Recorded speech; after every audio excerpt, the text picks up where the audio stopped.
वो आंदोलन कहीं ना कहीं कर्पूरी ठाकुर जी का अति पिछड़ों और बहुजनों के लिए रुक गया। लेकिन अब राहुल जी ने उसको एक नई आवाज दी है, एक नई चिंगारी दी है। बाबा साहब के दिए हुए संविधान को, अधिकारों को उन लोगों तक पहुंचा पाऊं जो वंचित है आज तक रहा, आज़ादी के बाद से, आज़ादी के पहले से, आज़ादी के बाद तक। हमारा समाज है जो आज भी मूलभूत समस्याओं से उससे वंचित है और समाज में अंतिम पायदान पे है। सरकार ने एक विशेष वर्ग को लाभ पहुंचाने का काम किया है और एक विशेष वर्ग को हानि पहुंचाने का काम किया। नीतीश राज से ज्यादा उस बीजेपी के गठबंधन को दोषी मानता हूं, क्योंकि नीतीश जी एक मुखौटा है। राहुल जी जिस सामाजिक न्याय आंदोलन को जो 21वीं सदी के जन नायक माने जाएंगे।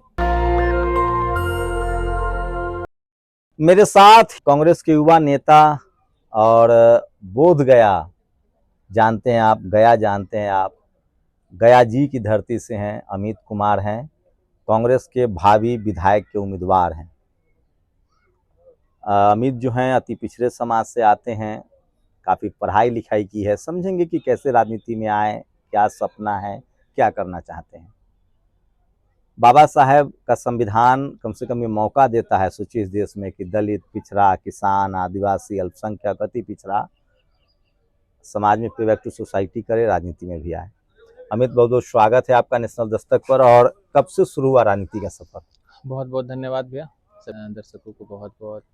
राजनीति का सफर भैया 2018 से मैं कांग्रेस पार्टी से, पहली जो मेरी पार्टी रही राजनीति के रूप में, राजनीतिक करियर के रूप में, मैं कांग्रेस पार्टी में मैं आया। चूँकि उसके पहले मैं बिहार सरकार में नगर प्रबंधक, सिटी मैनेजर जिसको बोलते हैं, उसमें कार्यरत भी था और संघ लोक सेवा आयोग और राज्य लोक सेवा आयोग की परीक्षाओं की तैयारी भी कर रहा था साथ ही साथ, अपनी नौकरी के साथ ही। उसके बाद जब मुझे उधर उचित सफलता नहीं मिली, मन में कहीं ना कहीं एक था कि मुझे सामाजिक कार्यों से जुड़े रहना है। इसीलिए शायद मैंने अपनी MBA के बाद मैंने जो प्राइवेट सेक्टर की नौकरी थी उसको छोड़ के अपने लोगों से जुड़ने के लिए कॉर्पोरेट में कॉर्पोरेट, जी हाँ, कॉर्पोरेट में मैं रहा हूँ भैया। वोडाफोन के लिए मैंने काम किया, रिलायंस के लिए मैंने काम किया है जी।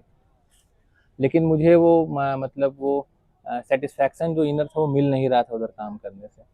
तो शायद मैं इसीलिए उस पैकेज की नौकरी को छोड़ के बिहार सरकार की एक साधारण सी नौकरी को मैंने चुना था। कारण यही था कि मैं उस काम से अपने जो मेरा कार्य क्षेत्र था उससे लोगों के जीवन को प्रभावित कर सकता था। तो शायद मैंने उस क्षेत्र को चुना और छोटे पैकेज की नौकरी को मैंने बिहार सरकार में चुना और अपना 4 साल समय उसमें दिया। और फिर कुछ विशेष करने की चाहत में, ताकि लोगों के लिए कुछ व्यापक काम कर पाऊँ, ज़्यादा से ज़्यादा लोगों को लाभ पहुंचा पाऊँ। शायद संविधान हमारा जो आपने चर्चा की, बाबा साहब ने वो हमें सभी को मौका दिया है, खासकर हम जो वंचित समाज के लोग हैं। तो मेरे दिमाग में, जहन में हमेशा रहा कि मैं बाबा साहब के दिए हुए संविधान को, उसके सारे अधिकारों को उन लोगों तक पहुंचा पाऊँ जो वंचित है आज तक रहा, आज़ादी के बाद से, आज़ादी के पहले से, आज़ादी के बाद तक। तो शायद मैंने इसीलिए राजनीतिक करियर को विकल्प के रूप में फिर मैंने चुना।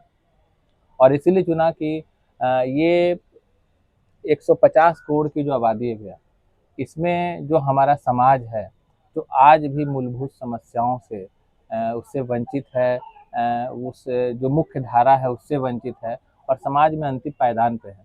विजन, आप मान लीजिए आप विधायक बन गए, विजन क्या है आपका, क्या करना चाहते हैं?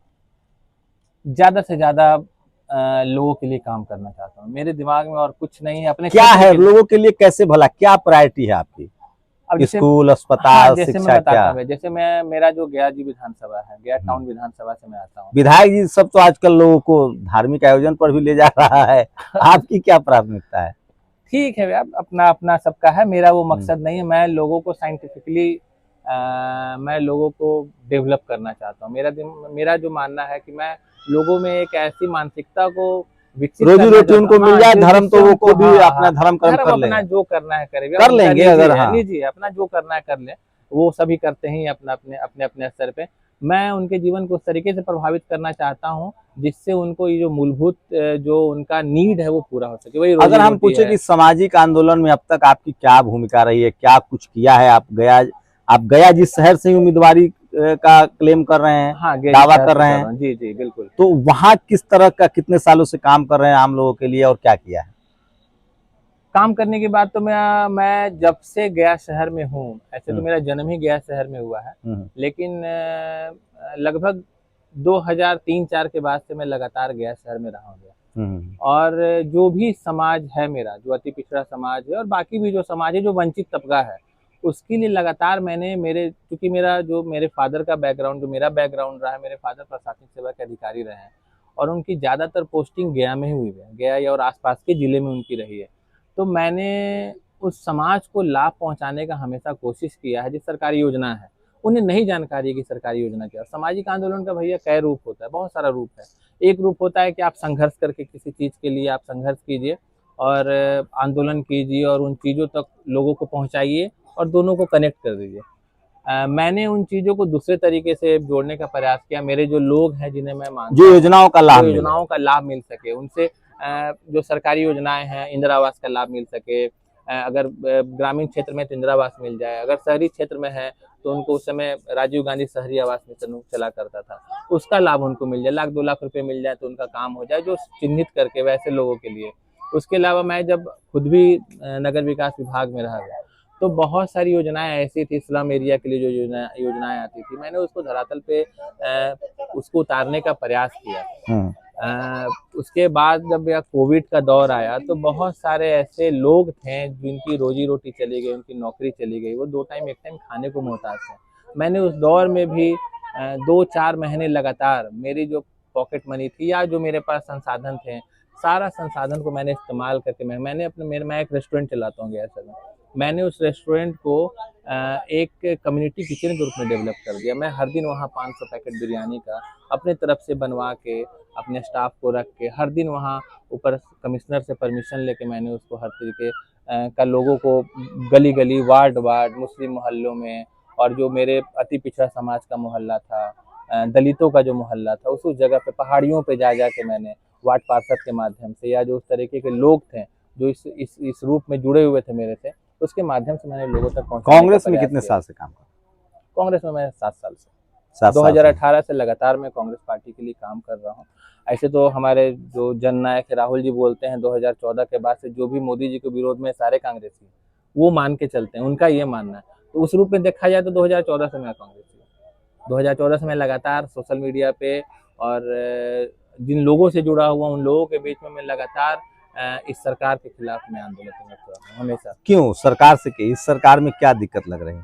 इस सरकार में दिक्कत है, इसका जो बेसिक इनका कॉन्सेप्ट है, इस सरकार की जो बेसिक कॉन्सेप्ट है, वो इस देश के स्ट्रक्चर को बिगाड़ना है।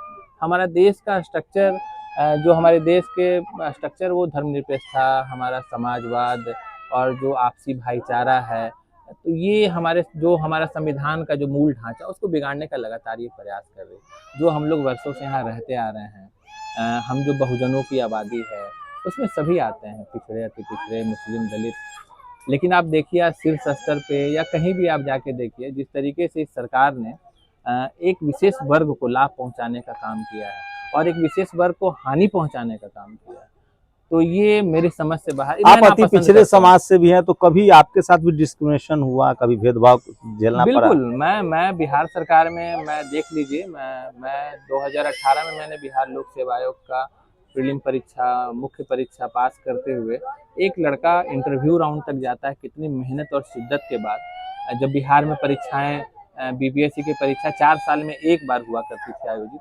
नीतीश जी के राज में, जो बोलते हैं कि नीतीश जी का राज बहुत बिहार के लिए उन्नति का राज था, मैं उस नीतीश राज का भुक्तभोगी रहा हूँ और मैं नीतीश राज से ज़्यादा उस बीजेपी के गठबंधन को दोषी मानता हूँ, क्योंकि नीतीश जी एक मुखौटा है। उनके ऊपर जो शासन चल रहा है और जो साथ में सहयोगी उनके हैं, वो हमारे ऐसे लोगों को वंचित करने का प्रयास करते हैं।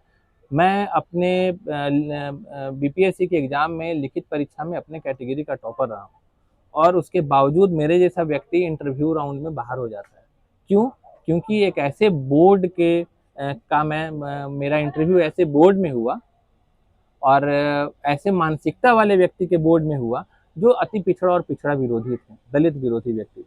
बाद में उनको 25 लाख रुपए लेते हुए निगरानी ने उन पे एफआईआर किया, अरेस्ट किया। उसके बाद वो ठीक है अपना, क्योंकि वो बीजेपी कोटे से वहाँ सदस्य बन के गए थे, तो मैं तो मानता हूँ कि ये जो सरकार चली आ रही है लगातार बिहार में भी, और जो देश में चल रही है हमेशा हम जैसे लोगों का अभी विरोध है। लगातार आप राहुल गांधी के जो संविधान सुरक्षा सम्मेलन है उससे जुड़े हुए हैं, जी तो बिल्कुल इधर लगातार कांग्रेस ने आपने राजगीर में उसमें आपने बिल्कुल, मंच संचालन भी किया, जी जी तो कांग्रेस में माना जाए कि पिछड़े अति पिछड़े दलितों के लिए स्पेस बन रहा है। बिल्कुल। देखिए कांग्रेस शुरू से मैं ये मानते आया हूँ, हम लोगों ने जो पढ़ाई की है और जो मेरा जो अनुभव रहा है इतने जो लोक सेवा आयोग की परीक्षाओं की तैयारी की, हम जो पढ़ते हैं राष्ट्रीय आंदोलन जहाँ से देश को आज़ादी मिली, कांग्रेस के अलावा कोई दिखता नहीं है। आप लाख आरोप लगा लीजिए कि इतिहास लिखा नहीं गया या गलत लिख दिया गया, आज के कुछ हिस्टोरियन लिख रहे हैं इस चीज़ों को, आप लिखिएगा क्या, आप गलत ही लिख सकते हैं। जो इतिहास हमारे राष्ट्रीय आंदोलन का रहा वो कांग्रेस का इतिहास है। कांग्रेस वो पार्टी है जो राष्ट्रीय आंदोलन में संघर्षरत रही और हमें इस मुकाम तक पहुंचाया आज़ादी के बाद भी। तो मेरा जुड़ाव शुरू से उस तरीके का रहा है। मैं जो हमारा जिसको आप राष्ट्रवाद बोलते हैं, मेरा राष्ट्रवाद कांग्रेस का राष्ट्रवाद है बिल्कुल।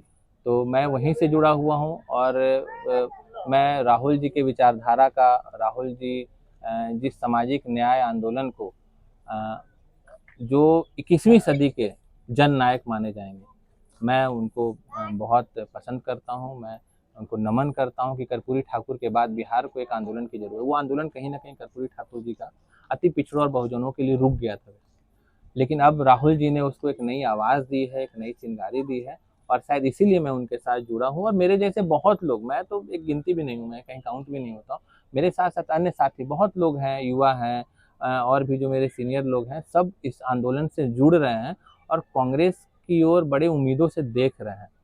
तो युवाओं के राजनीति भविष्य और युवाओं का राजनीति में जो भागीदारी है उसको लेकर कांग्रेस जो अभियान चला रही है और खासकर उसकी नज़र ऐसे पढ़े लिखे दलित पिछड़े अति पिछड़े युवाओं पर है।